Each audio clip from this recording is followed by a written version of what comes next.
Hello, hi. I am Gayatri beauty अकॅडमीमधनं बोलते, Jyoti makeover. आपलं आज स्वागत आहे. आजचा आपला विषय आहे हेअरफॉलसाठी.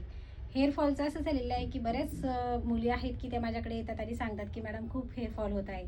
त्यामध्ये खूप समस्या आहे की हेअरफॉलचे कारण असे असतात की आजारी पडणे, व्यवस्थित आहार न मिळणे, व्यवस्थित जेवण न भेटणे आणि बाहेरचं खूप काही वेगवेगळ्या प्रकारेमध्ये मुली खातात. त्यामुळेही हेअरफॉल होतो आहे. आणि ताणतणाव, व्यवस्थित झोप न येणे, त्यामुळेही केस गळतात.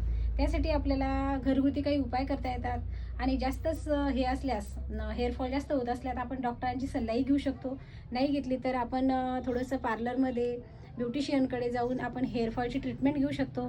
त्या व्यतिरिक्त आपण आपलं जे खोबरेल तेल वगैरे आहे, तर तेही मसाज केली तर आपल्याला छानपैकी म्हणजे मसाज केल्याच्यानंतर आपण हे व्यवस्थित थोडेफार गळणं कमी होतात.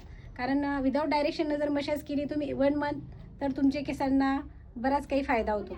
म्हणजे थोडेसे गळणं कमी होतात.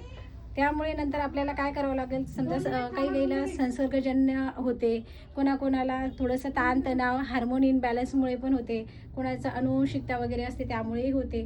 व्यवस्थित संतुलित आहार नाही भेटला किंवा ताणतणावही येतो.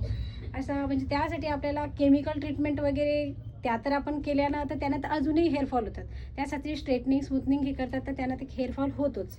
त्यासाठी आपण एखादा हर्बल शॅम्पू, सीरम असं वेगळं या प्रकारे जरी व्यवस्थित यूज केलं आणि ब्युटिशियनचा सल्ला घेतला, तर तुमचे हेअरफॉल होणं थांबू शकतात. आणि यामध्ये अजूनही पुढच्या भागामध्ये मी तुम्हाला सांगून देईन की हेअरफॉलमध्ये तुम्हाला काय काय यूज करायचं. तर ठीक आहे, तुम्ही